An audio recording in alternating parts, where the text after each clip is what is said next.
You're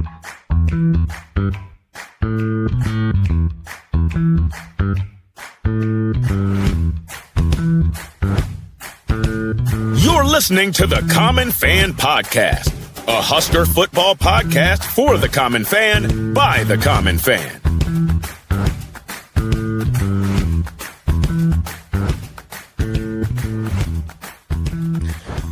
Welcome back to the Common Fan Podcast. I am TJ Burkle, as always, with Matty Owen Sr. and Geoff in Lincoln.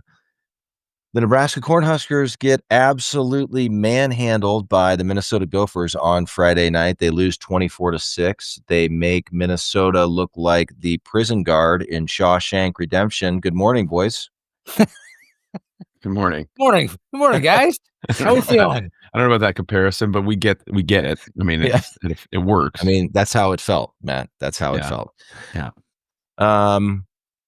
Just an absolutely atrocious performance by the Nebraska Cornhuskers. But hold on, before we get to that, what's more Nebraskan than football and beef, boys? Oak Barn beef. Nothing. And you know, even when you're angry about a Nebraska loss, you can still feel better by eating some good, delicious Nebraska beef. Yes. Oak Barn Beef is a family-owned farm right in Nebraska, shipping premium, dry-aged beef straight to your doorstep and any doorstep nationwide.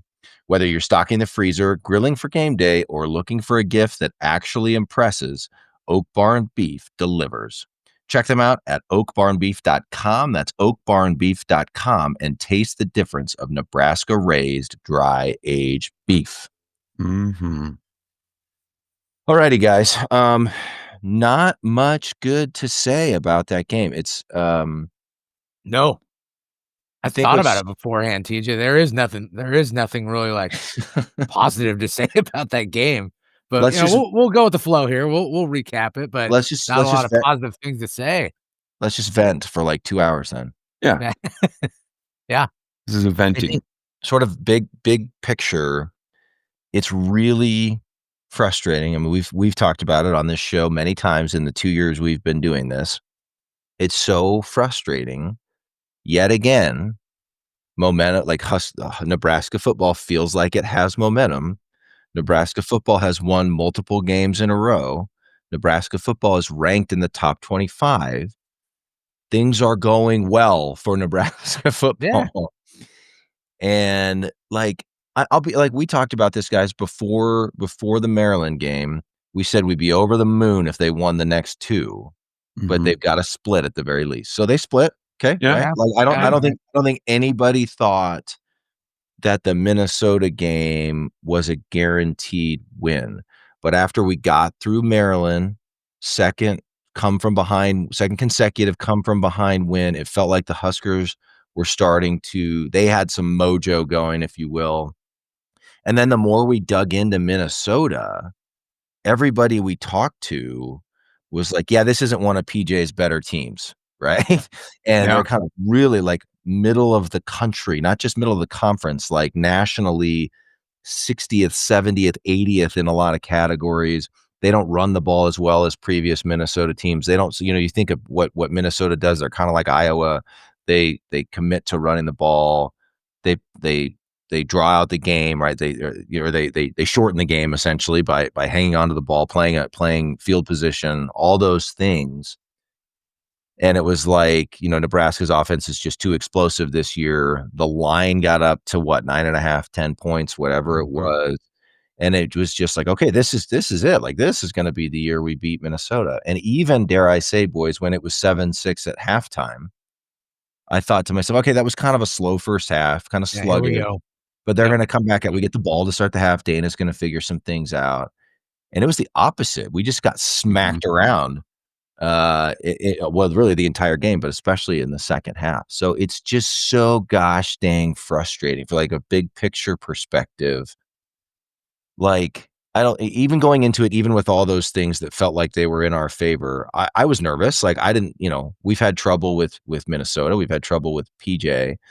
And I didn't think it was a guarantee that they would win, but they got absolutely dominated in a way that if we're really as much better as we think we are, we should not lose the game that way to Minnesota. Not in that fashion. No. Yeah, not at all. I don't know. I know I kind of changed my tune last week just because I think I wanted to talk myself into getting out of that Penn State discussion. That thing was really starting to annoy me, so I talked myself into, now we're gonna turn this thing around. We were gonna blow the doors off of Minnesota, but if we were looking for a light at the end of the tunnel, I think all of us picked this game as a loss, didn't we, in our original pick? I think I Yeah. did before the season. I did So not. I did you not.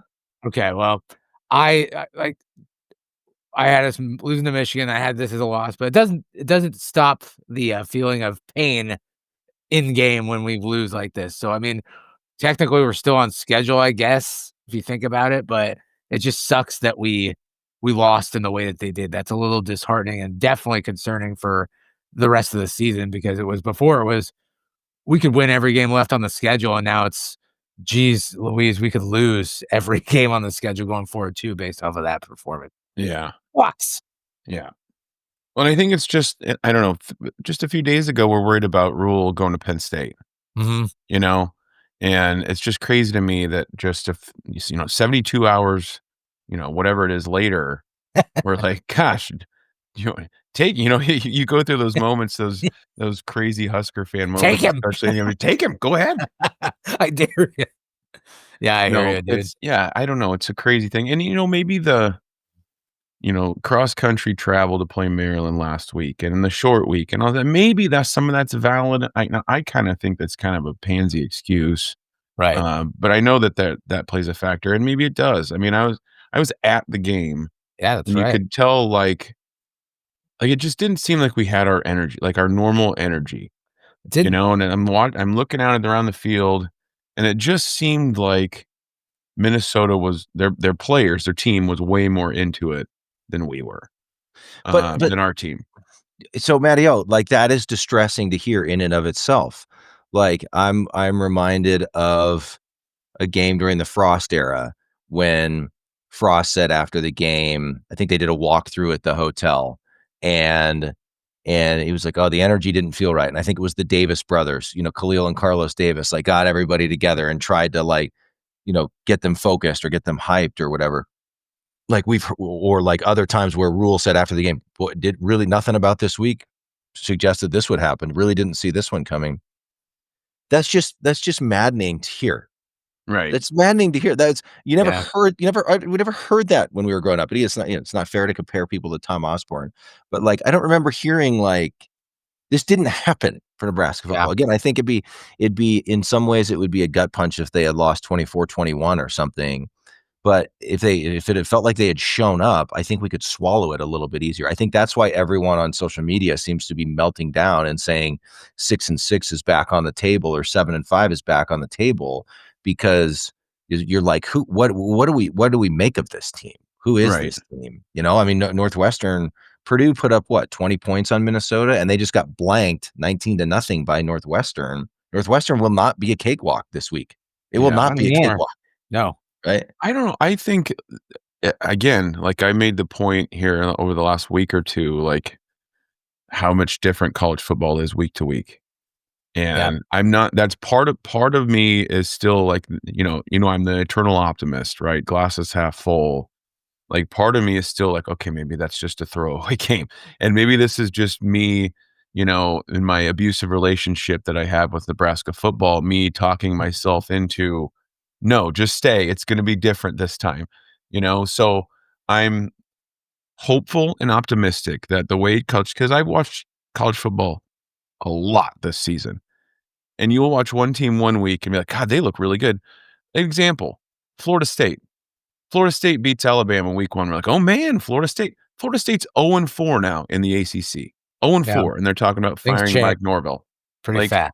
It's a different world and a different game week to week. So that part of it is having me be like, okay, just hang on. Let's see how they finish. There's 5 games left. All those things you're talking yourself into after witnessing whatever that was on Friday night. I mean, guys, I've been in some raucous stadiums. Okay. That is not one of them. The people are half asleep.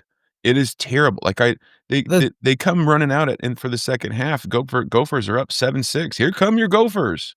Well, like you can drop a damn pin in there, and that makes it even more frustrating. Like I'm looking around, like okay, it's a little. Their student section on the one end is a little loud, and the band's down there playing right at the field, which I think is. Can we look at that Big Ten? Is that they're like literally standing field level, like blasting their tubas and all that crap out towards the field. I don't know if that's anyway. Yeah. Other than that, like it is silent in there. Like, yeah, they cheer when the Gophers make a big play, but like, Matty Jr.'s in there wanting to stand during the game and he's looking around and like nobody's standing and the older Gopher fans behind us. I'm like, you better sit down. These nice old people behind. It's like it's just not. We should never lose to teams like that. We should never lose to a team where it's so quiet during the game. Like Nebraska should not lose on the road to teams like that. And maybe there's something to that. Like it's harder for our team to get up and play it in a stadium where it's like, hey, we expect them to be raucous and booing us and all this stuff. And it's just like, to me, it was like, okay, this place is quiet. I don't know. It's weird. All the more weird reason thing, that and we I should don't understand why we can't beat that team. Right. Yeah. I don't understand why we can't beat that team. We should beat them every single time we play. And I don't think that's me being an obnoxious Husker fan. They're not on the same level with us. On the TV broadcast, broadcast, all the more frustrating. I'll tell you why, man. On the TV broadcast, they were watching hockey, like Minnesota hockey, like on their own little television sets during the game. Like, do you imagine if Husker fans were watching a different game in the stadium on their phones or something like that? They're just not. Yeah, they're definitely not all into it. That's for sure. Yeah, big game against North Dakota the other night on the ice. So Gopher fans were even distracted. They're waiting for the hockey score. Yeah. Well, and Matt, I'm glad you brought that up because I was thinking about that too. And Josh Pate, I think, was the one after James Franklin got fired, and he kind of went on this spiel about how college football is changing, has changed.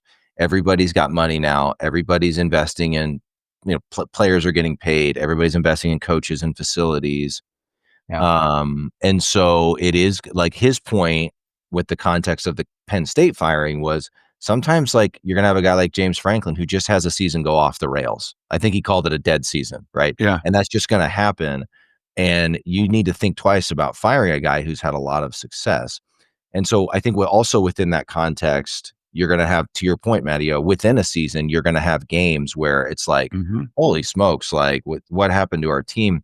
I think the frustrating thing when you think about something like that, the frustrating thing for Husker fans is we've had very little of the upside. Right. Like James Franklin has had multiple 10-win seasons. He's won the Big Ten. He's gone to the playoff. In that context, you say, are you sure you want to fire this guy? Are you sure you know who you can bring in next? For Husker fans, I think that's what gets so maddening and so frustrating is here we go again, Lucy with the football. Like, I'm sorry, guys. Michigan State might not make a bowl game. Maryland, I don't know how good Maryland's probably a 6 or 7 win team. I'm glad we won those games. Yeah. Those were nice games to win. But like Husker fans want to beat Minnesota and Iowa, and they really want to get to the point where we're competing with Ohio State and Michigan. And we should never, ever lose that expectation. And so that's what's so frustrating is I think if you think, again, I think we said it after the Cincinnati game. We said it after the Michigan game. I think we can comfortably put it to bed now for anyone who was still buying the playoff dark horse hype. This is not a playoff team for Nebraska. No, not even close. I think it could be a nice 8 or 9 win team. I mean, I think we should, like you said it via text last night, Matteo, still want to enjoy the season. I want to enjoy the season. I don't want to, I see all kinds of reactions on social media. We hear directly from fans who email the Common Fan account or who text us directly. And some of them, they're mad at Rule and they're mad at Raiola and they this and that. And it's like, you know what? Like, we're still 5-2. We absolutely should beat Northwestern next week, although we can't take them for granted, obviously. But it's like, I still want to see what we can get out of this season. Right. And many people said, like, I know a lot of people, most people in Nebraska were saying probably between 7-5 and 9-3 this year. I feel like everybody we talked to in the preseason was saying most common was 8-4 or 9-3, right? Yep. And so like 8-4 would be 2 wins better than last year. And that's like, I go back and forth too. I'm on the roller coaster too. Like, that's annoying to me. Like, as a Husker fan who grew up in the 90s and watched excellent teams win national championships. Like, that's annoying to me. But again, it would be 2 wins better than the year before and 3 wins yet better than the 2 years before that. And it would be an improvement. And so, like, I still want to, it'd probably be pretty close to a January 1 bowl. I don't know how the bowls play out anymore, but I think there's some non-playoff January 1 bowls still. It's hard to keep track. But the point is, like, we could still get to a decent bowl and get excited about something. Like, I still want to enjoy the rest of the season. I certainly don't want to write off the rest of this season. To your point, Matteo, that you made last night. But it's just so maddening because, like, we haven't had the upside. Like, I think, and I think like, if we go 8-4, but the 8-4 involves a win over USC and or Iowa, let's say, I think Husker fans feel pretty good about that. Sounds good. But if we beat, well, now at this point, I mean, your two most, not most obvious, your 2 games you have to win in any scenario that gets to 8-4 probably are Northwestern and UCLA. And then you've got USC at home and you got Iowa at home and you're at Penn State. That was not in order, but you guys know what I'm saying. So, and look, Iowa just beat Penn State yesterday. Penn State is obviously in a rut, but they still have Penn State level talent. So we cannot take that one for granted. Right. And then Iowa is probably going to be the closest thing to Minnesota that we see. So that doesn't feel good. Like, suddenly you're looking at the schedule and it's like 7-5 is still on the table. Shit, 6-6 is probably still on the table, guys. Yeah, you can go both ways with it. Dear God, if it's 7-5, one of those two better be Iowa. Like, because 7-5, and I know we've been total homer sunshine pumpers, like 9-3, 10-2, but like really, guys, if it's 7-5 and we don't beat Iowa, I don't know what I think about this season. Like, to me, it was kind of a failure. But if if it's 7-5 and you beat Iowa, knowing what we've seen this team is, knowing what we saw in Minneapolis on Friday night, if it's 7-5 and we beat Iowa, I'm going, oh, okay, we beat Iowa. Like, by the way, the season's not a total failure. If it's 7-5 and there's no win against Iowa, I'm looking at this like, God, we really screwed the pooch this season. It gets worse. Go ahead. I want to address that, Matteo. Last I saw, we're recording this early Sunday morning. Last I saw, UCLA was losing to Maryland. They beat Maryland. They beat them. Yeah, they won. I just looked that up. I was just going to say that 3 in a row. Watch out for that one. 3 in a row for UCLA. And there's no gimmies on the schedule. That's why when you said the wins are maybe Northwestern, UCLA, and my eyes kind of got big because UCLA's playing ball right now. Old Jerry Neuheisel's got him going, so that game makes me nervous. Should. They all make me nervous, guys. We need to do corn cobs, guys. I don't want to forget corn cobs, but Matteo, I think What's the point? What's the point? What's the point of all this? I think 7-5, even with a win over Iowa. I mean, USC, I think they could still be ranked after this loss to Notre Dame. We softened them up for you guys. We softened them up for you. We get out of here. He's playing rush end for the Irish. There we go. There we go. That's better. Move him off stage. Yeah. I think 7-5 is a failure, no matter what. Okay. I agree, and that's fair. Yeah.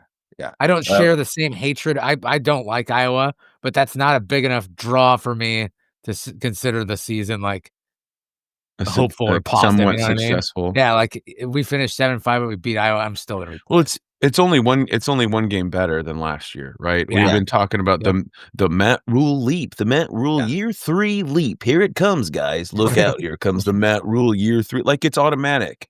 Like, it's not. He's done it twice. Okay, right. Done it twice. Under 3 times would be wow. That's a real thing. Yeah. So let's pump the brakes on that crap. I hear you. All right, guys, let's do corn cobs. The corn cob segment is brought to you by the Nebraska Farm Bureau, the largest agricultural organization in the state with more than 56,000 members. For over a century, Farm Bureau has supported Nebraska's farm and ranch families, but their impact stretches far beyond the field. They grow leaders, amplify voices at the Capitol, and strengthen communities across our state. Agriculture is the backbone of Nebraska. When it thrives, we all thrive. Join Nebraska Farm Bureau today at nefb.org. That's nefb.org. corncob.org. Jeff, why don't you start off the corncob segment today? Thank you. Thank you. I appreciate that. It's very nice. I'm not even gonna take it back. You just go ahead. Okay, great. Yeah. Boy, I'll tell you, there's like I said, there's not much to take away from that game on a positive note. So it's hard to find a corncob. I mean, you could technically, I guess, give it to the special teams unit for putting the only points on the board, but I'm not going to go that route. I'm going to give it to the fans of Nebraska football, specifically Matty O and his family, who always go to these games and travel across the country to watch these dear Huskers play, and then consistently just get kicked in the nuts over and over. I salute you, Nebraska fans. I salute you, Matty O, because Jeff. that has just got to be a terrible damn feeling to have to drive all the way out there, watch what you saw, turn around, and then have to drive like a 9-hour drive back. Probably in dead silence, mind you. Nobody's talking to each other. It's probably just staring at the bleak, desolate, gray road back to Nebraska. So I salute you. You know what I'm talking about? You know, when you go on like a fun road trip with your buddies. I did it. And the drive out there is so fun and so optimistic. You're like, we're going to play golf. We're going to go out to dinner at all these fun places. And then the drive back when you're hungover is like the worst drive of all time. It feels like it takes there were children involved, for God's sakes. I'm just giving a comparison here. A 9-hour drive back feels like double the amount of time. It feels like 18 hours. So and you don't notice it at first, but then you stop for gas or stop to go to the bathroom, and you get back in the car and it smells like feet. Yep. And and breath and ass. And you don't even want to stop because you just want to get home. You want to make good time, as all dads do. So salute to you. I'm giving the corncob to the fans because we have to put up with so much when it comes to this. And it's just every year, man, there's something like this that happens where we've been doing this for 2.5 seasons now. And every time there is a game like this that we have to do a recap where it's just a gut punch. So common fans, you get my corncob this week. If this is filled with alcohol, I'd be cheersing to you. To the people. I want to jump on that one. I meant to mention this last week, but it kind of dovetails nicely this time. My brother Shane Burkle, my older brother, made an impromptu decision to jump in the car with his Oliver is 13 now, 12, 13. Anyway, with his son to go to the Maryland game. They live in New Hampshire, so they drove. I mean, they sat in traffic for hours around New York City. Like they drove for 9-10 hours to go to the Maryland game. Like he called me on the Wednesday or Thursday before that game. He's like, I'm thinking of just taking Oliver to the Maryland game. And sure enough, they did it. They were part of a huge contingent of Husker fans that saw a great win. And then they already had plans. Like they had already booked. They were already going to the Minnesota game, so they were at the Minnesota game as well. And like that, just like, and we talked all about before the Maryland game, like that you have to. I was telling him, you have to go. I know that drive's going to suck, but like we got a special season brewing. You guys are going to see multiple games. This is so cool. Yes, I don't see a downside. Go do it. And I don't think they regretted going to the Maryland. Or I don't think they regretted going to either one. But like Tom Chattel has the line, Nebraska fans are undefeated against apathy, and we really are. And so like, that's why also like I don't judge fans who are super angry right now, because they're just like, we haven't had that breakthrough moment. We haven't had that breakthrough win. I'm not even sure I would have considered Minnesota a breakthrough win, not at all. But it would have been a game. Like we felt like we got to 6 and we hadn't been 6-1, 2016 would have been the last time we got, we were 7-0. But like, it just would have felt like a next step that we hadn't taken in a while. And once again, Nebraska football doesn't get there, but hats off to the fans, because we're going to fill up Memorial Stadium this very week. Yeah, I know. And I have thoughts on this too, but do we want to finish corncobs and then I go to it? Or let's finish corncobs. Finish corncobs. I'm going to go with a guy that's again, Jeff said it. Who the hell do you give a corncob to in a game like that? You look around and you look at the stat sheet, it's like, well, no. I'm going to go again with Javen Wright. I mean, the guy led the team in tackles again, 5 solo, 12 total, and he was making plays to the end of the game. And we're down 2 scores, and he's still out there busting his butt. So you could go with special teams or the kickers because they did their job. They're a couple of the only guys that did, but I'm going Javen Wright again. The guy's been an absolute beast on the field, all over the field, making tackles. Love it. I'm going to go. This is going to sound strange. I'm going to go with the Minnesota Athletic Department. I don't know if you saw on Twitter. You spit out my coffee.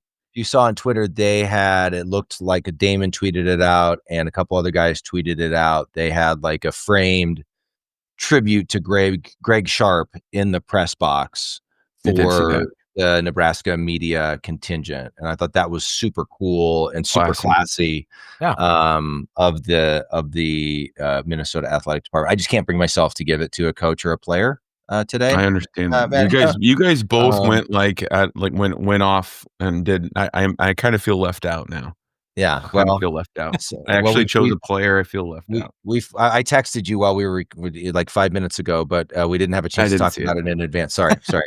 And then I guess we could also give an honorable mention. We probably need board approval to award a corn cob, but honorable mention to the Nebraska basketball team, who beat number 8 BYU in an exhibition game. I know Husker fans are excited about this, and it's great. It doesn't count in the standings. It's great, but it's the most Nebraska thing ever. Yeah, that we lose a game, a football game. Happy about. Yeah, we lose a football game we think we're going to win, and then it's awesome. Like, hopefully that's a sign of very promising things for this year's Nebraska basketball team. Don't get me wrong, but we won an exhibition game. Like, I'm sorry, for me, that doesn't move the needle on the feeling of a death in the family that is how every Nebraska football loss feels. Okay, yeah. It doesn't change the feeling. It doesn't change the feeling. I love that. I love Rank Mast, and I love that he's back from being off last year, and he hit like 7 threes. Yeah, and he's a baller. But it's an exhibition. Cue up like BYU, somebody in the BYU's trainer going, "It was supposed to be an exhibition." All right, Matteo. Back to you had thoughts on the fan thing. It just going back to you talked about the fans, Jeff talked about the fans and making the trip and all that stuff. And then, it's like, you kind of sit there, at least for me, I was sitting there in its third or fourth quarter and what's happening. Right. And I'm looking around like I drove 7 hours with my boys and my dad, got a hotel room, got all this stuff, and you're sitting there and at least for me, at least for a little bit, you're going, why do I do this? Why am I doing this? What is this for? Like, who is this for? And then, you're like, you took your son, you're creating memories with your son and your dad, and there's 3 generations of Owens men and all that stuff. But it's like, what are we doing? Like, what am I doing here? And I text my wife, and then, I just text her, UGH, And I'm going to read the text that she sent back to me. And then it got me, and literally still in the stadium, and it got me a little misty-eyed. She said, now it's got to be your guys' personal quest to break the curse. Think of what a fun challenge that will be. And I think there's a lot of that with us, with Husker fans. Quest. Like, we would not be, like, we are still relevant. Like, I don't care what anyone says nationally, Nebraska football is relevant. Whether it's a good relevant or bad relevant, it's relevant.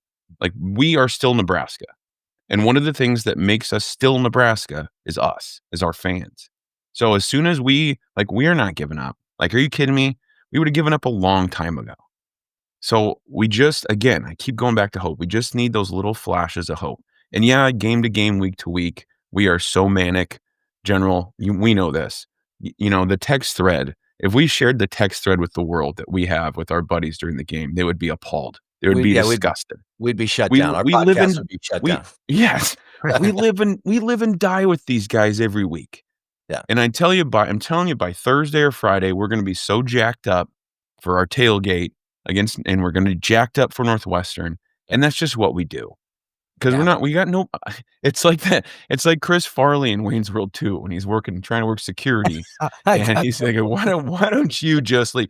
And Farley says, because I got no place else to go. Like, I don't have anywhere else to go on Saturday. I'm not changing teams. I don't have 2 teams. Watch your mouth. Like, this is it. Yeah. This is all we got. Well, and we've got 5 games left, and I'm not going to sit here and wallow. And I know millions of other Husker fans aren't going to sit here and wallow. It's like, okay, let's see what our boys got.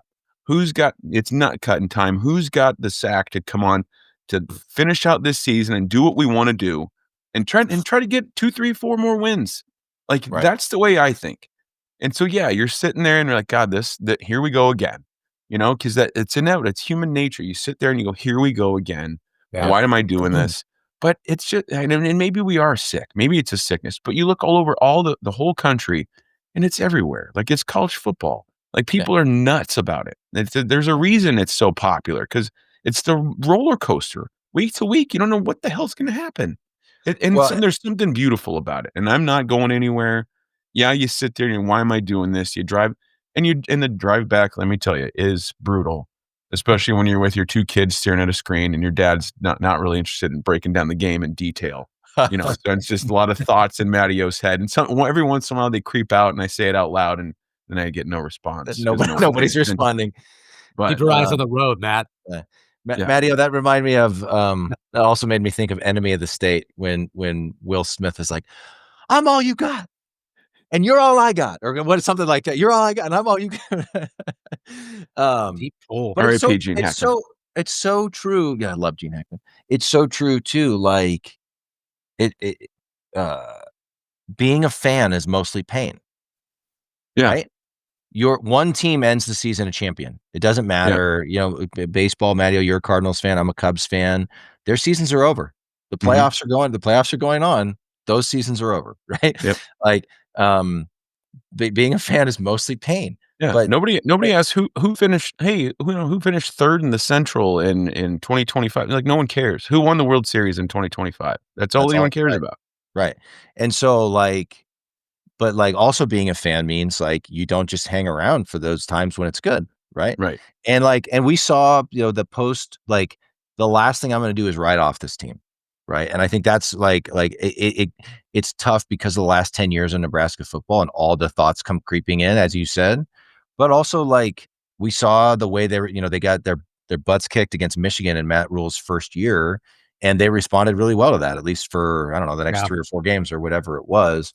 And so if this team, Josh Peterson said on our episode last week that he felt like Minnesota was a really pivotal game. And if they won, who knows what the ceiling was. If they lost 7-5 is very much on the table. Yeah, that's true. That's true. But there's a reason we play the games, right? Yeah. And if this team has taken a step forward, we did scheduled predictions episodes, I think 3 times. We did them with just us twice, and then we did those smaller episodes with Michael Severe right before the season. And I think as we got closer to the season, maybe we were all 9-3 or better. Yeah. But I think at least at one point we all had 8-4. And so, or some of us had 8-4, whether you said 9-3 or 8-4, there are either 3 or 4 losses involved in that, right? Yeah. There are games that we lost, and many people. I mean, I know a lot of people had us winning against Michigan and then losing to Minnesota, but often when we did this, a lot of people picked the Minnesota game as a loss because it was a short week and it's on the road and all those things. So, we'll see. Maybe I don't know. Maybe they're going to end 5-7, and we're all going to be ripping our hair out, and it's a totally different conversation. But maybe not, guys. Yeah, maybe not. I refuse. Like you said, Mattio. I refuse to just go through this season and say, well, they suck, and Rayola sucks, and Rule sucks, and forget all of this. And I don't, and then if they win, well, they got lucky if they won. Some of this chatter, I've seen on social media, well, they could be 3-4. Yeah, well, when we were losing all those close games, nobody said, hey guys, this team's 3 plays away from 6-1. Nobody was saying. Actually, they were. We had the best 3-9 team in the history of college football in 2021. We were saying that. I saw that Bud Elliott, who I've started to believe is a total troll, was basically saying he was they're a few plays away from 3-4. Bud Elliott was not out there saying, guys, this team's 5 plays away from 7-0. When everything was going poorly for the Huskers and we were losing a bunch of 1-score games. So guess what? Those close games that we won them. They're in the books. We look back 10 and 20 and 100 years from now, those are W's, right? Yeah. And so can we scratch and claw a few more W's on this year? And who knows? But right now we only have 2 losses. Okay. Really for any positive there. Our team definitely responds to adversity better than success. That's for sure. So we're down after this game. We'll probably win next week. We will. For whatever reason, this team has a real issue with being coming off a positive note and carrying it to the next game. What the hell's the deal with that? We finally cracked the top 25. Things are going well, and then we completely crap the bed. I don't understand that part of it, but We'll win next week for sure now, guys. I love that, GF. By the way, Matteo brought it up. We're so bad at bringing this up at the beginning of the episode. Let's not forget the Common Fan Tailgate this coming week, this very week, for the Northwestern game. Will be in Lot 10, which is on W Street between 14th and 16th. We'll be in the northwest corner of the lot. Send us a DM on Twitter or send us an email, commonfangBR@gmail.com if you want more details. Would love to see you. I know we've got some regular Common Fan listeners coming to that, along with some friends of ours and some family of ours. So just very excited to see all of you and meet some of those of you we haven't met. I want to talk about the game just a little bit, guys. We're not going to go blow by blow here because it just hurts and it sucks. Right. Let me say this, like the tackling was not great. Like the defense kind of got pushed around, but I kind of don't put this one on the defense. And I don't even know I don't know if that makes any sense. Yeah. It was 7-6 at halftime. Yeah. One. The back, it was rough to see them give up. Like Archie pinned the team. They were on the 2-yard line and they gave up that 98-yard drive that took several minutes. It felt like it took 10 minutes. Felt like it took the whole third quarter. Yeah. Yeah.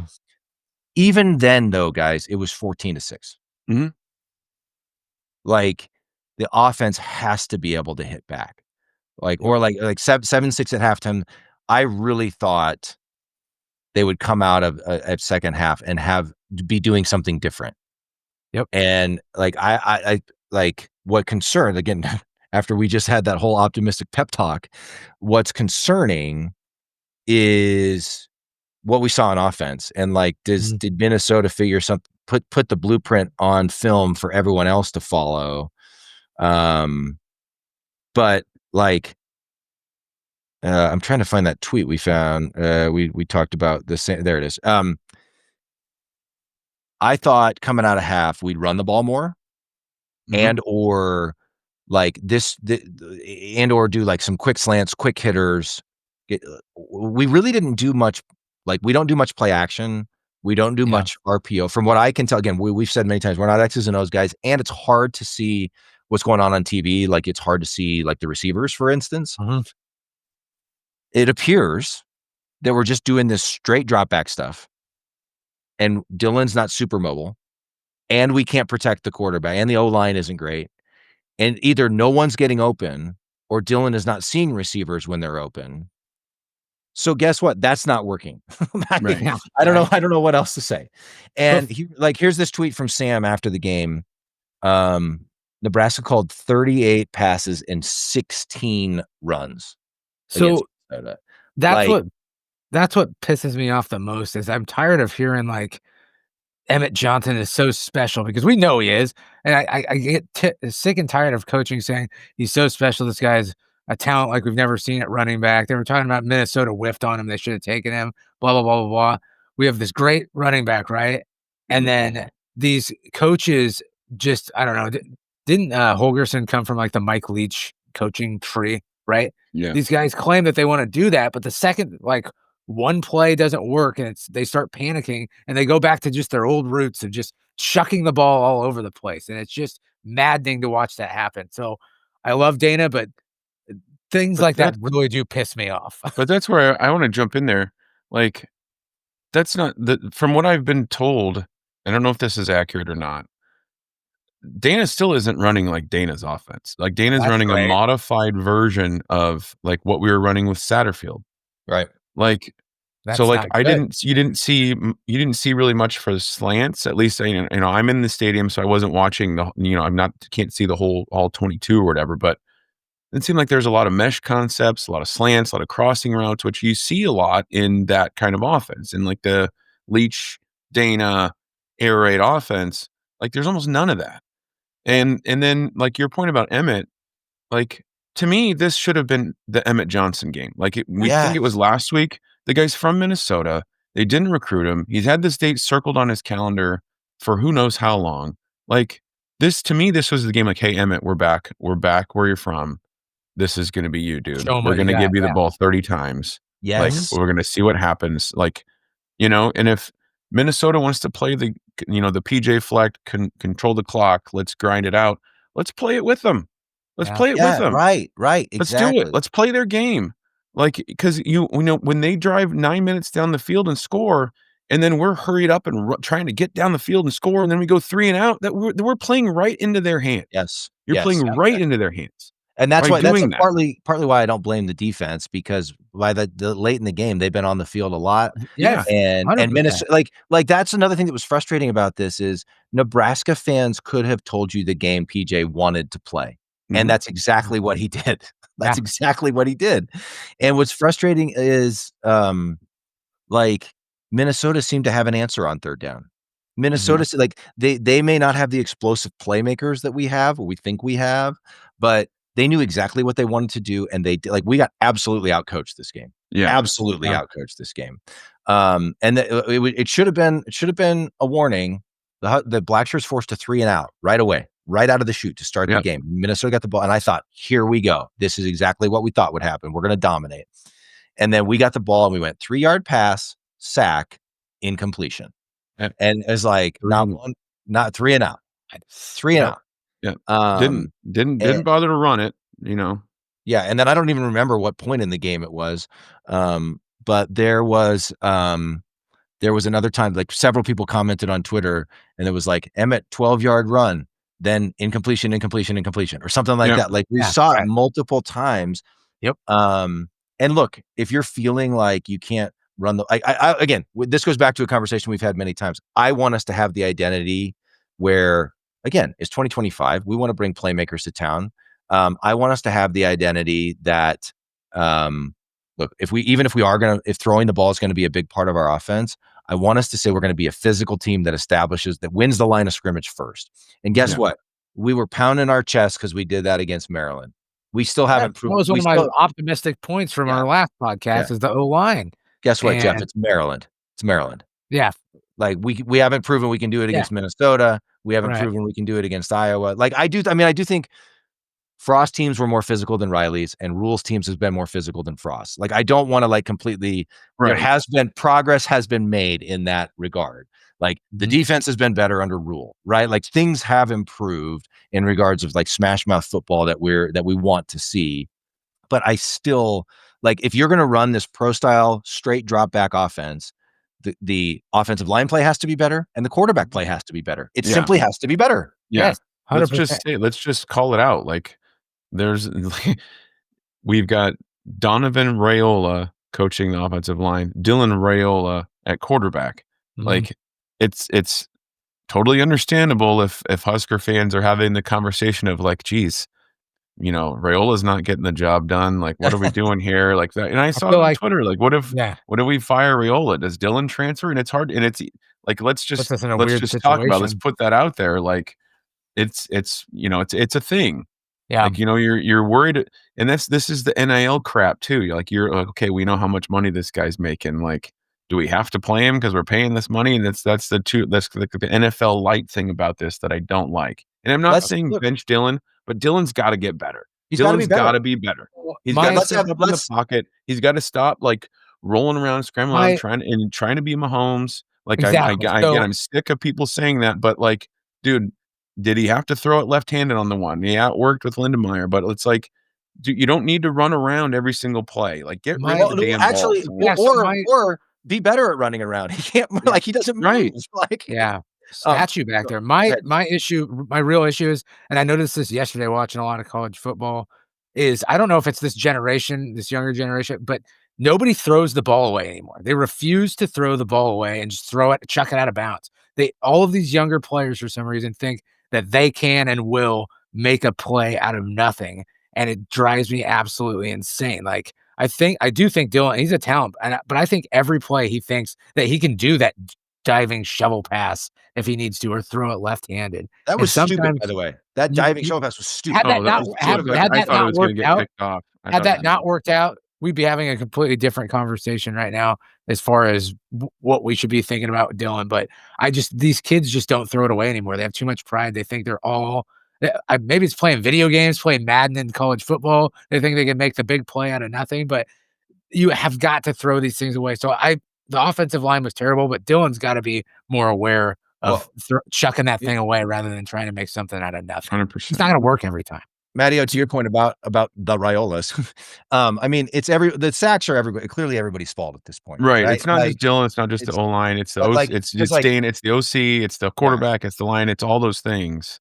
But you watch the line, there were times when it was embarrassing to watch.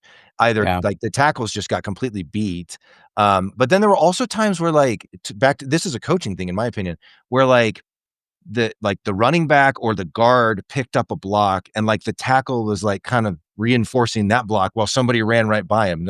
No, you should pick up that guy who's running at the quarterback. Mm-hmm. And it's what is going on here? But there are definitely times where Dylan holds the ball too long. Again, we need the fact that we didn't come out in the second half and do anything differently and try to have any sort of answer and get the ball out quicker. No adjustment. That to me is an indictment on Dana. I think Rule needs to say, Dana, we're running the ball this game. I think stop saying there's just everybody's involved here. Last thing I'll say, we're back to this conversation. Drake Lindsay had one opportunity to throw the ball into the end zone, and he put it right on his receiver in between two Husker defenders for a touchdown. Yep. Dylan, conversely, had Dane Key two different times where Dane had at least a step on the defender. Right. The first time I think was when we ended up settling for the field goal on our first field goal drive.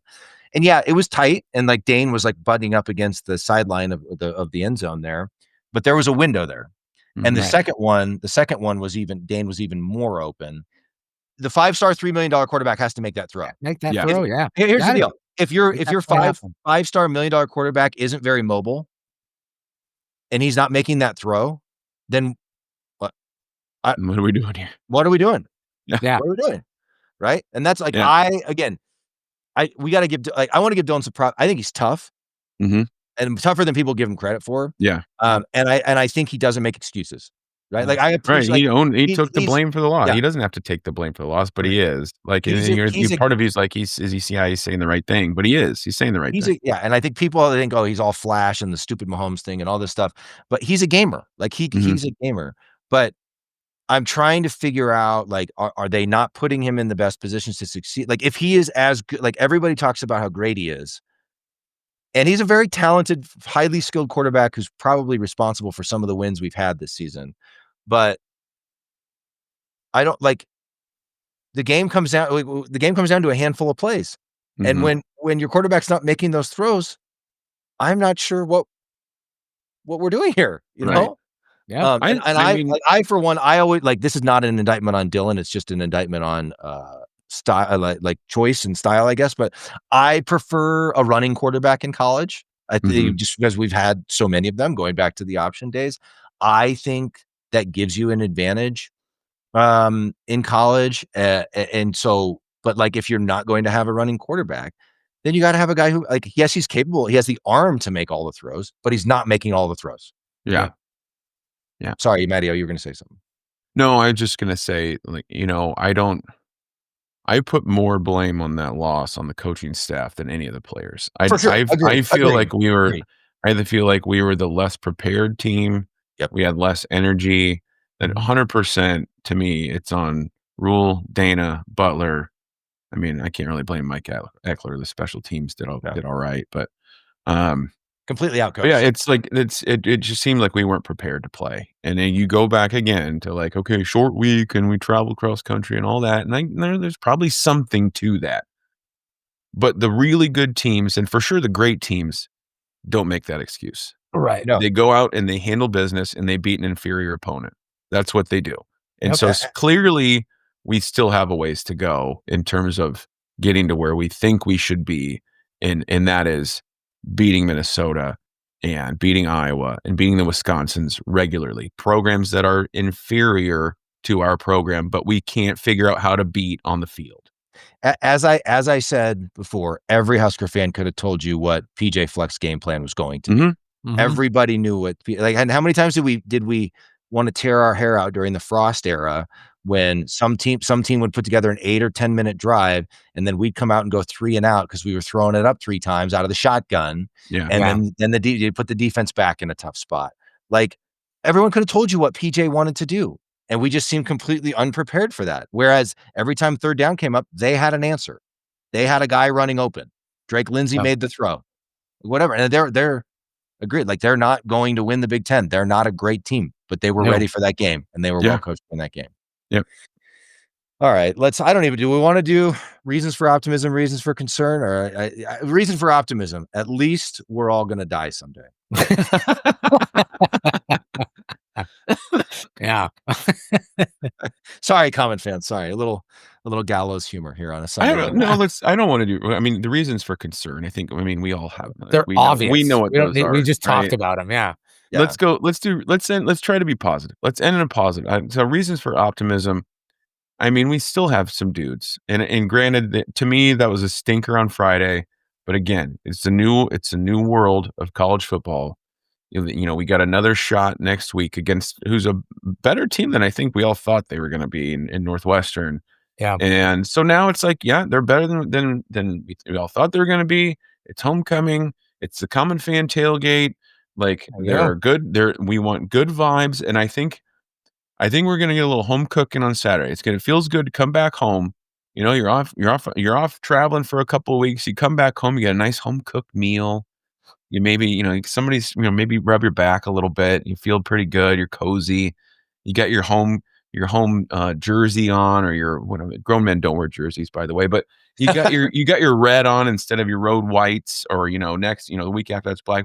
It's going to feel familiar is what I'm saying. Yeah. We need some familiarity. And I want to believe that the guys that we're paying millions of dollars to, I mean, coaches and players, are going to figure this thing out. Yeah. They're going to figure this thing out because they care. They do care. Yeah, I like that. They do. Yep. I mean, I don't think we're under any illusions anymore of like dark horse playoff team or whatever.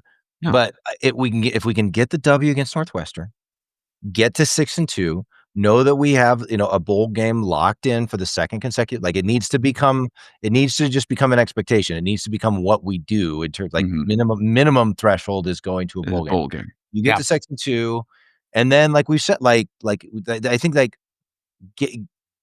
we don't want to mess around with that, right? Like, you lose to Northwestern, and then USC comes to town. Like, we don't want to mess around with that.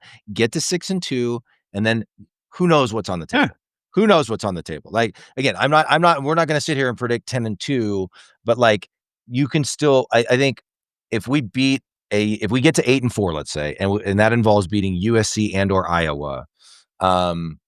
I think fans will be pretty happy with that, right? Yeah. So that's still on the table, right? Maybe just maybe if the ball bounces our way, maybe 9-3 is still on the table too. And I think fans at this point would be elated with that. So as you said, Matt, I think this comes back to I don't blame any Husker fan that's angry.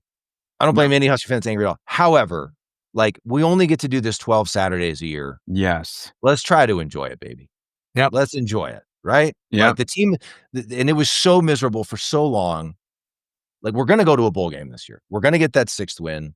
We're probably going to get a few more than that. Let's enjoy this thing. Yeah. Let's go. Yeah. All right. We're going to, before you know it's going to be the cold, dark winter.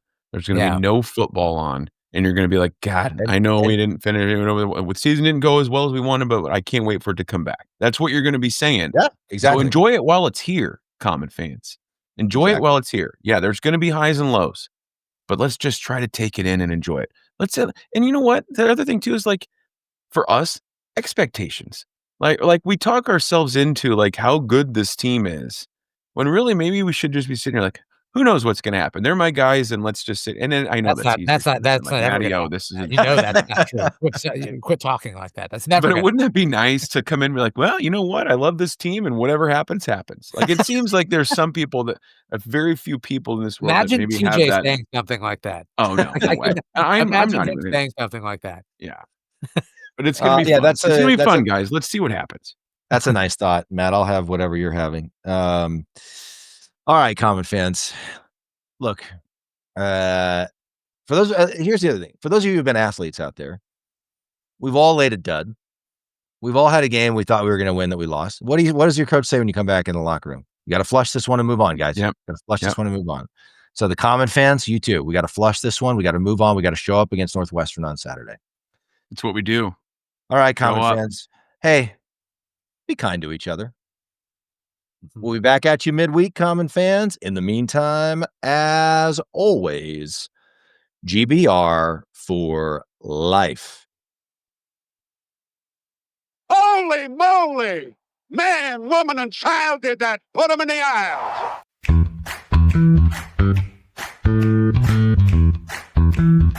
And Nebraska takes the lead.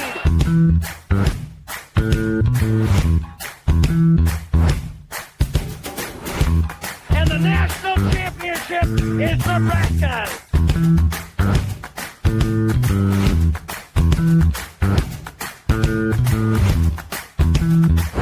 Bring that trophy back to